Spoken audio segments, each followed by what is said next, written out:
The sound that finally broke me wasn't a shout. It wasn't the slam of a door or the shattering of a dish. It was a laugh. It was Sunday dinner, and the dining room had gone quiet, the way a room does when something has been said that can't be unsaid.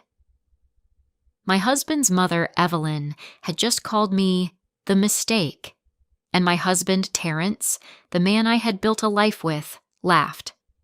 It wasn't a nervous laugh, the kind you use to deflect tension. It wasn't uncomfortable or reflexive. It was easy, comfortable. It filled the silence where his defense of me should have been. My water glass was still raised halfway to my mouth, the ice inside it clinking softly, the only sound in a world that had suddenly stopped turning. In that moment, I felt the tectonic plates of my life shift, a deep, silent grinding that I knew was irreversible. The woman I was before that laugh was gone, and the woman who remained knew exactly what she had to do. My name is Solange. I am 34 years old, and for the last 7 of those years, I was married to Terrence. He was 38. We had 2 beautiful children and a life in Houston that, from the outside, looked as solid as the oak trees in our front yard. I'm a pediatric nurse. My entire professional life is built on the practice of quiet, consistent care. In the pediatric ward, nobody is healed by grand gestures. Healing happens in the steady beep of a monitor, the meticulous cleaning of a wound, the gentle adjustment of a pillow. It's about noticing the subtle changes, the slight drop in oxygen saturation, the flush on a cheek that wasn't there an hour ago, that signal an impending crisis. You learn to trust what the data tells you, but more than that, you learn to trust the silence. You learn that a patient who has stopped complaining isn't always a patient who is getting better. Sometimes they're a patient who has given up. A marriage, I've learned, is a lot like a patient. It can look stable on the surface, its chart filled with years of shared history and anniversaries, while internally, its vital signs are crashing. For years, I had been managing the symptoms of our marriage, treating the flare-ups, applying salves to the wounds Terrence's indifference and his mother's cruelty would inflict. I told myself it was love. I told myself it was endurance.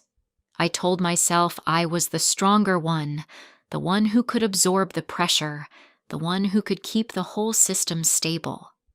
A nurse is a buffer between the patient and the pain, between the family and the fear. I had become the buffer in my own home, standing between my own heart and the slow, corrosive truth of my life. But a buffer, by definition, is designed to wear down so that the primary structure remains intact. I had finally worn down to nothing. The wound itself was delivered with the casual precision of a surgeon who has performed the same incision 1,000 times. We were at Evelyn's house for Sunday dinner, a weekly ritual I had come to dread. The air was thick with the smell of her pot roast and unspoken resentments. The table was laden with her good china, the plates Terrence and I had bought her for Christmas 3 years ago, a gift she'd accepted with a thin smile, saying she preferred silver. Our children, Maya and Leo, were playing in the living room, their laughter a temporary shield against the strained silence at the table. Evelyn was refilling her wine glass, her eyes fixed on the dark red liquid as if it held some great truth. She didn't look at me when she spoke. She never did when the blade was coming out. It was a statement made to the room, to the universe, to anyone but me. "Terrence could have done better," she said, her voice low and smooth. "We all know it. She's just the mistake he made young." The words hung in the air, glittering and sharp.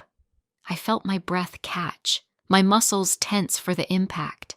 I looked at Terrence, my husband, my partner, my supposed defender. I waited for him to stand up, to say my name, to correct her, to do anything. He laughed. He picked up the basket of dinner rolls, the ones I had baked that morning, and offered one to his mother. "Have a roll, Ma," he said, his voice coated in that same easy amusement. The laugh wasn't a dismissal of her words. It was an affirmation. It was a cozy, shared secret between a mother and son, a secret in which I was the punchline. In that sound, I heard the echo of every dismissive comment, every ignored request, every time he had chosen his mother's comfort over my dignity. It wasn't just a laugh. It was a verdict. It was the final, unappealable judgment on my 7 years of service. The mistake. He hadn't just failed to defend me, he had agreed with the charge. The silence that followed was absolute. He passed the bread. I set my glass down, the sound a small, sharp crack in the stillness. And I knew. It was over. The archaeology of our disrespect began long before that Sunday. It was a slow excavation, a gradual unearthing of a foundation I had mistaken for solid ground. In the beginning, he saw me. Or at least, I believed he did. I remember one of our first anniversaries. We were young, still mapping the terrain of each other's hearts.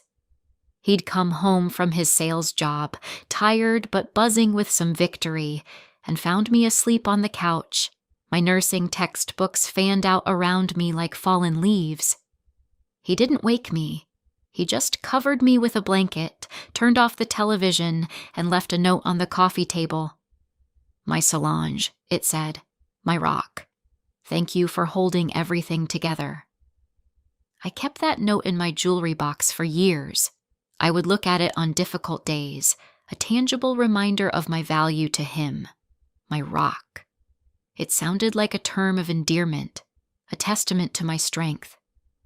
Now, looking back through the lens of that final damning laugh, I see the word for what it was.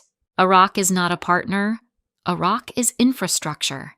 It's something you build on, something you rely on to be unmoving, unchanging, unfeeling. It is there to bear weight. He wasn't admiring my spirit. He was appreciating my function. The note wasn't a love letter. It was a customer review for a service well rendered. That realization contaminated the memory, curdling the warmth into something cold and utilitarian. I hadn't been his partner. I had been his platform. The erosion was gradual, a slow wearing away of my edges until I was smooth enough to fit into whatever space he and his mother required. The first major test came 3 years ago when Terrence was laid off from his marketing firm. It was a shock to his system, a blow to his pride. He handled it by turning his job search into a performance of productivity. He would spend his days in our home office, networking on LinkedIn, taking informational interviews, and redesigning his resume. He called it his work. Meanwhile, I was working. I was a full-time nurse at the children's hospital, but with our income suddenly halved, my salary wasn't enough to cover the mortgage, the car payments, and the rising cost of 2 growing children. So, without a word, without a discussion, I picked up a second job. I started taking per diem shifts at a different hospital, working nights and weekends. My life became a blur of scrubs and antiseptic, of beeping machines and worried parents. I would finish a 12-hour day shift, drive across town, and work another 8 hours in a different emergency room. I'd come home at 3 a.m, the smell of the hospital clinging to my skin, and tiptoe into our bedroom. Terrence would be asleep, his breathing deep and even, untroubled. I would deposit my extra paychecks into our joint account every Friday, a silent infusion of capital that kept our lives afloat. He never asked where the money was coming from. He never questioned how the bills were still getting paid on time. He simply accepted it as part of the landscape of his life, a natural resource he was entitled to. One night, after a particularly brutal shift where we'd lost a child, I came home shattered. I sat on the edge of our bed, too tired to even undress, and just cried. Terrence stirred, wrapping an arm around me. He pulled me close and murmured into my hair, "It's okay, baby. You're stronger than this. I've always said that." He thought he was comforting me, but what I heard was an expectation. My strength wasn't a quality to be cherished. It was a resource to be exploited. He wasn't telling me I could handle it. He was telling me I had to. It was a command disguised as a compliment. His praise was a cage, one that I had willingly helped to build. The layoff lasted 8 months. For 8 months, I worked 2 jobs, raised 2 children, and managed a household, all while protecting his fragile ego from the reality of our finances. When he finally got a new job, a better one, with a higher salary, he celebrated by buying a new watch. I celebrated by quitting my second job and sleeping for 14 hours. He called my exhaustion a sign of burnout. He never called it a sacrifice. The second layer of erosion came from his mother. Evelyn had always viewed me with a kind of polite suspicion, as if I were a temporary exhibit in the museum of her son's life. But her disdain became a project after her hip replacement surgery 2 years ago. She refused to go to a rehab facility, insisting she would recover better at home. Terrence, ever the devoted son in theory, agreed immediately. The actual labor of that devotion, of course, fell to me. For 6 weeks, I became Evelyn's private nurse. My days were a master class in logistics. I'd work my shift at the hospital, pick up the kids from school, get them settled with homework and dinner, and then I would drive the 40 minutes to Evelyn's house. I brought her groceries. I managed her medications. Twice a week, I changed the surgical dressing on her hip, a delicate process that required sterile gloves, antiseptic wash, and a steady hand. She would lie in her bed, silent and stiff, as I carefully cleaned the incision, my professional training overriding the deep personal discomfort of the act. I taught her the physical therapy exercises, my voice patient and encouraging as I guided her through the painful movements. "Just one more, Evelyn. You're doing great." She never thanked me, not once. Her gratitude was reserved exclusively for her son.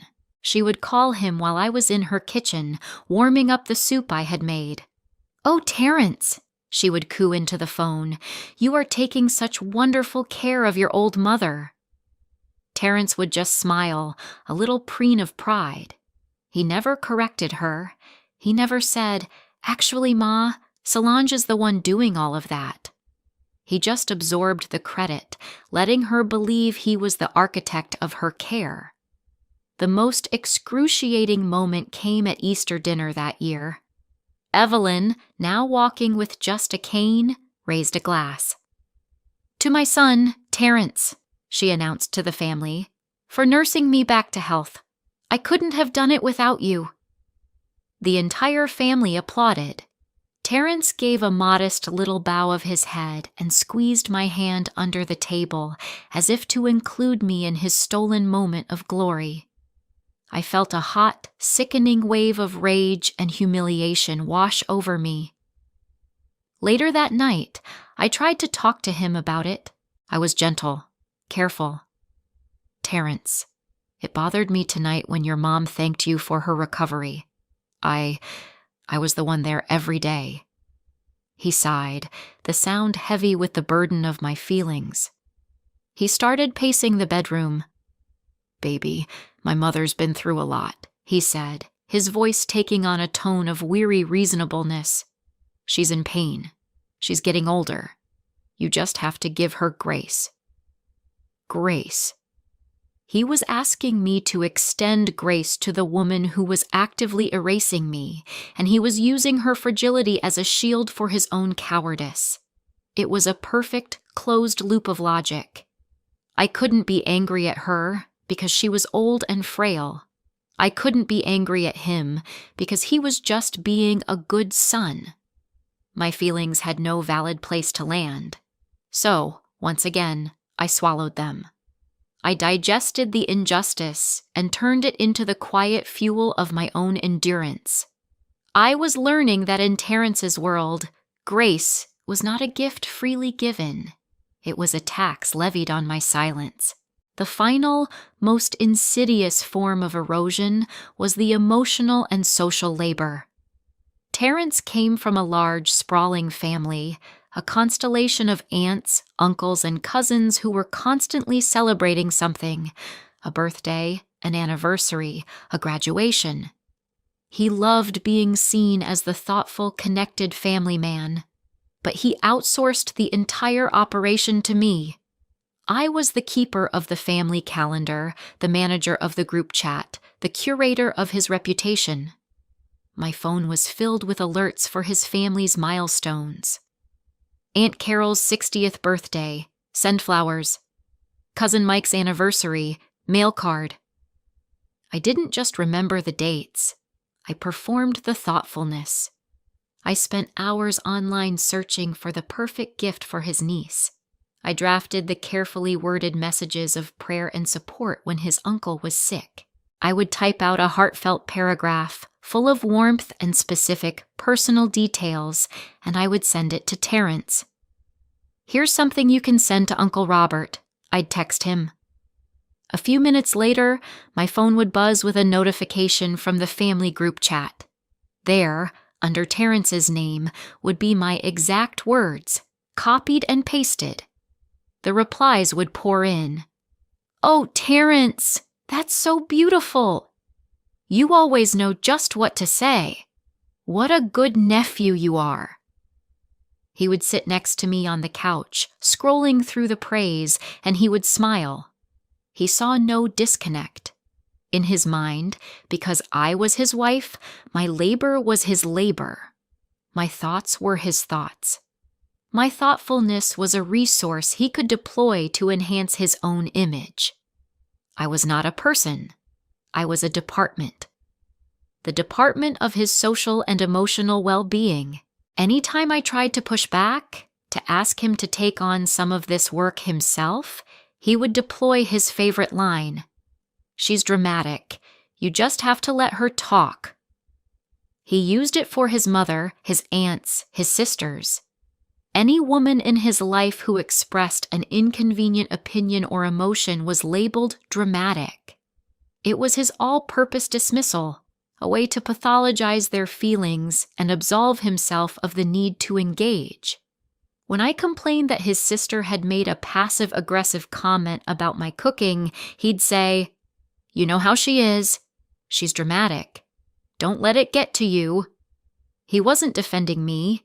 He was managing me. He was coaching me on how to be a better shock absorber for his family's dysfunctions. My role was to be calm, to be reasonable, to be the still point around which all their drama could churn.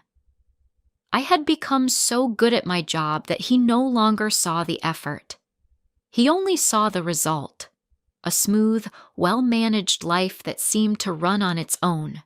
And so, when Evelyn called me the mistake, and Terrence laughed, it wasn't a new wound. It was the confirmation of 1,000 old ones. It was the final, brutal diagnosis of a sickness that had been ravaging our marriage for years. He didn't see me as a partner to be defended. He saw me as a system that had finally, inconveniently, broken down. Back at the dinner table, in the seconds after the laugh, the world went into slow motion. I watched Terrence's hand, the one holding the breadbasket, extend toward his mother. I saw the satisfied little smile on Evelyn's face. I heard the hum of the refrigerator in the kitchen, a sound I had never noticed before, suddenly roaring in the silence. My nurse's brain, the part of me that is trained to assess and act in a crisis, took over. There was no panic, no surge of hot, messy anger. Instead, a profound and unnerving calm settled over me. It was the same feeling I get during a code blue at the hospital, when the alarms are screaming and people are running, and my entire consciousness narrows to a single, clear point of focus. In those moments, emotion is a liability. You don't feel, you assess. You don't rage, you diagnose. And my diagnosis was clear. This was not a survivable injury. The patient was gone. What I was witnessing was the flatline. The laugh wasn't a symptom of the problem. It was the time of death. It was the moment the last flicker of hope on the monitor went out. For years, I had been performing CPR on a marriage that was already dead.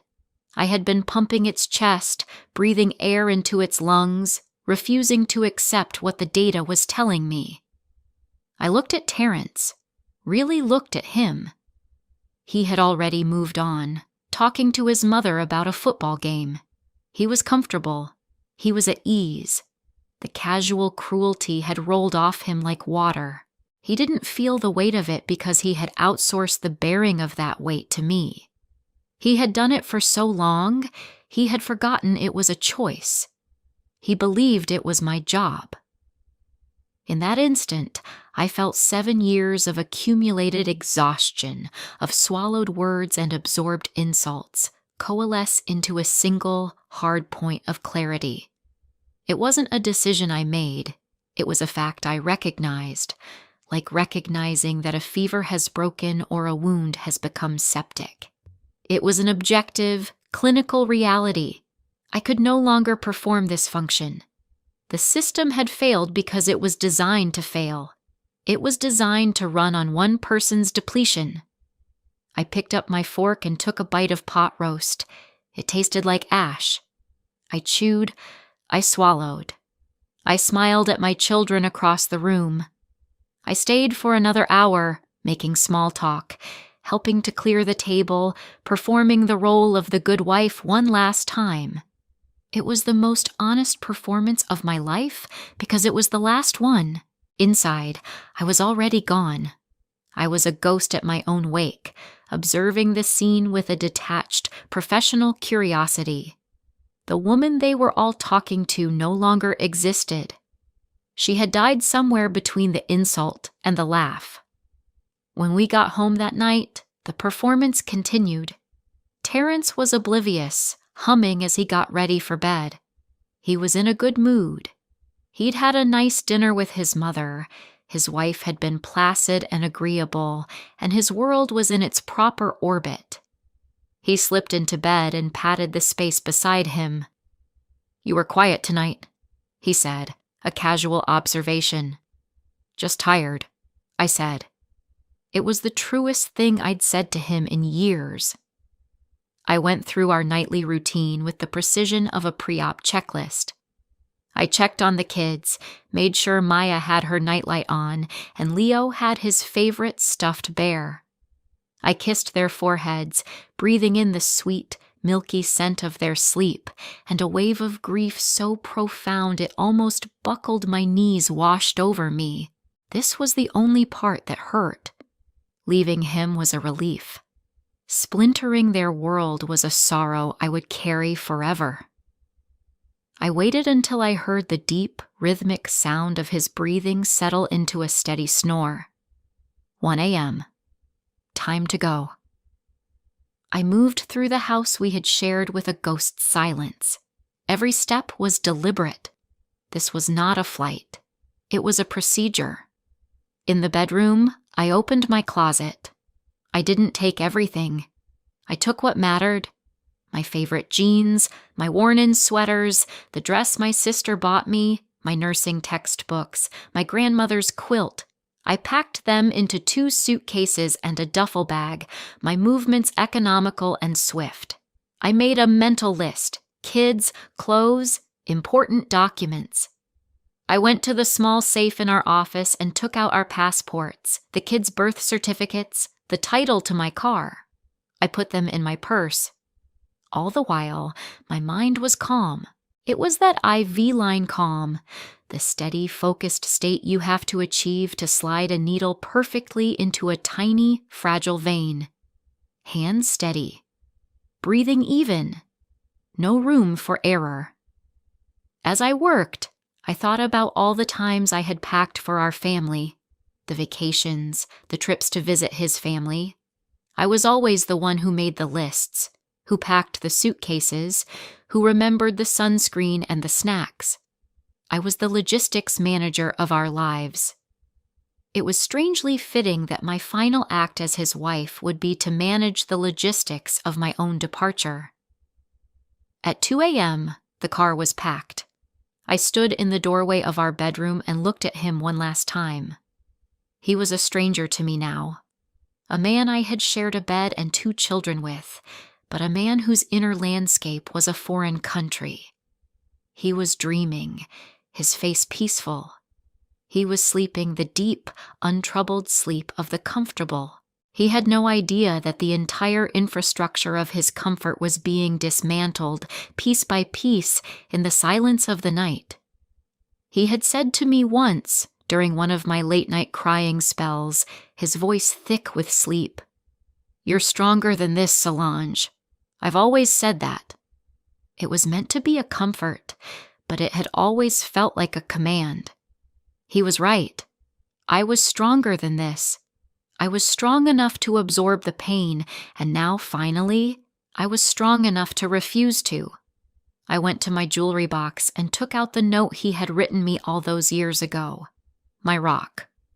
I tore it into tiny pieces and let them fall into the trash can. Then I took my hospital ID badge from my purse.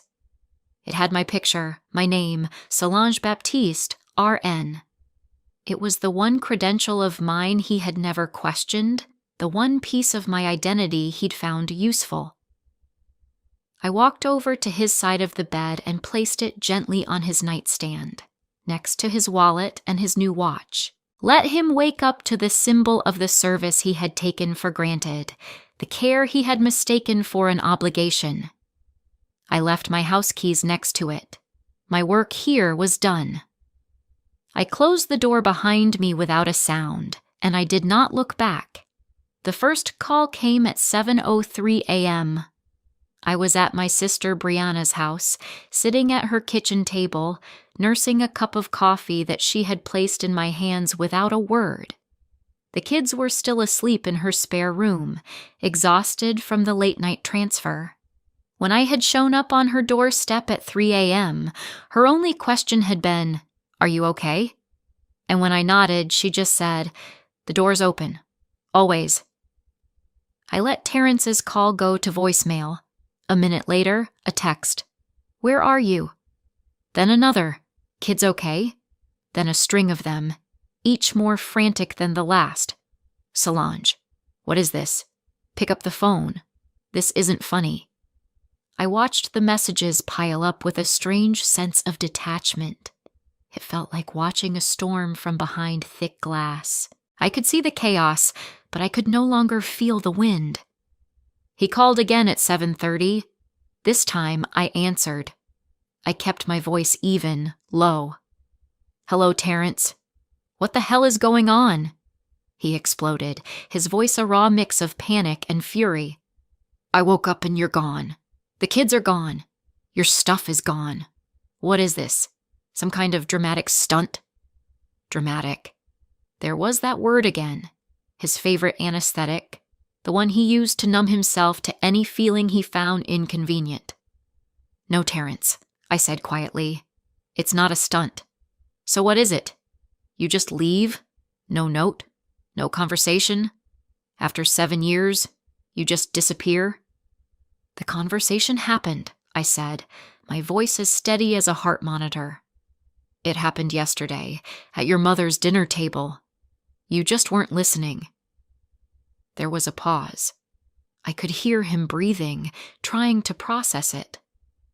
"Because of what my mother said?" he asked, his voice dripping with disbelief. "You're doing all this because of something my mother said? For God's sake, Solange, she's an old woman. She says things. You can't take it seriously." "I didn't take her seriously," I corrected him, my voice precise. "I took you seriously. I took your laugh seriously." That stopped him. He had no defense for the laugh.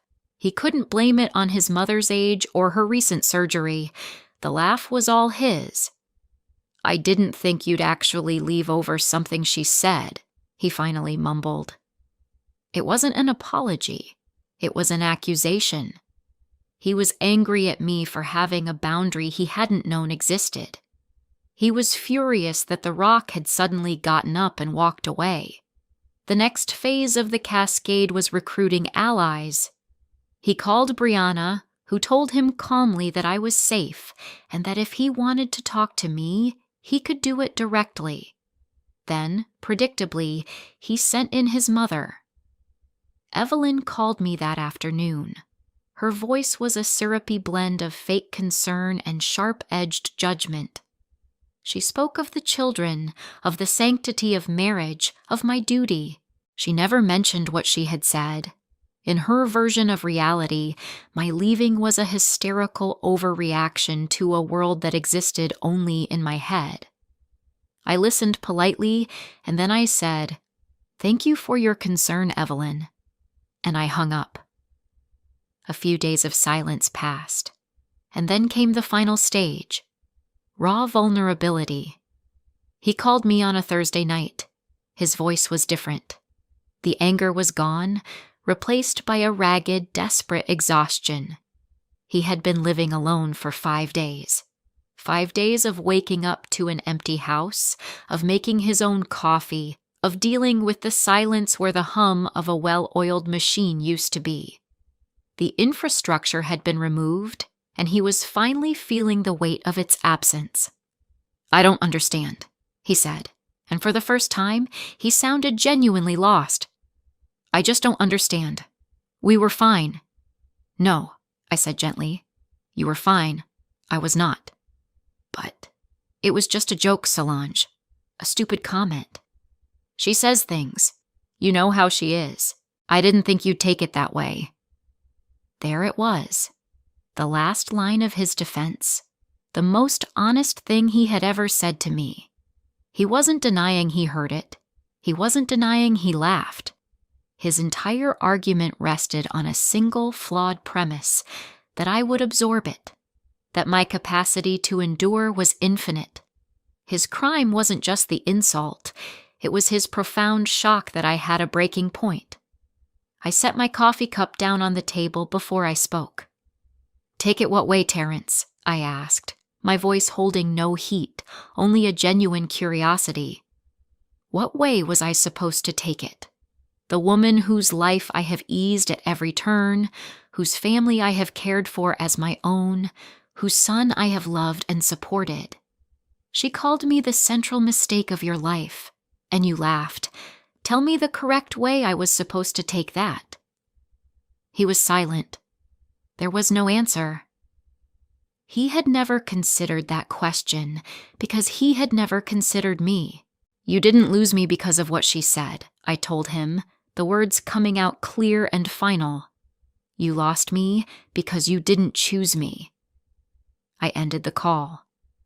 The silence that followed was my own. It was peaceful. It was clean. The first few weeks were a blur of logistics and quiet grief. I found a small apartment near Brianna's, enrolled the kids in a new school, and started the slow, unglamorous work of building a new life. The grief was not for Terrence, but for the 7 years I had spent trying to be indispensable to a man who saw me as disposable. My first shift back at the hospital was the turning point. I walked onto the pediatric floor, and it felt like coming home. The familiar smell of antiseptic, the squeak of my sneakers on the linoleum, the controlled chaos of the nursing station. It was my world. About 3 hours into my shift, a code was called for a toddler in respiratory distress. The room was a storm of frantic energy. Alarms blared, doctors shouted orders, and the child's parents were crumpled in a corner, sobbing. I moved into the center of it, and that same calm I'd felt at Evelyn's dinner table descended. I knew what to do. My hands were steady as I drew up the medication. My voice was clear and firm as I called out vitals. I was the one who held the mother's hand, looked her in the eye, and said, "We've got him. We're going to take care of him." In that moment, I remembered who I was. I am the person people call when things fall apart.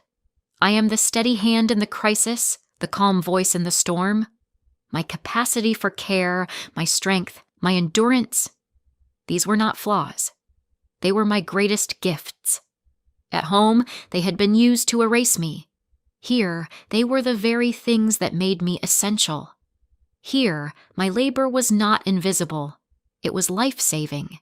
After the child was stabilized and moved to the ICU, my charge nurse put a hand on my shoulder. "Good work, Solange," she said. "We're glad to have you back."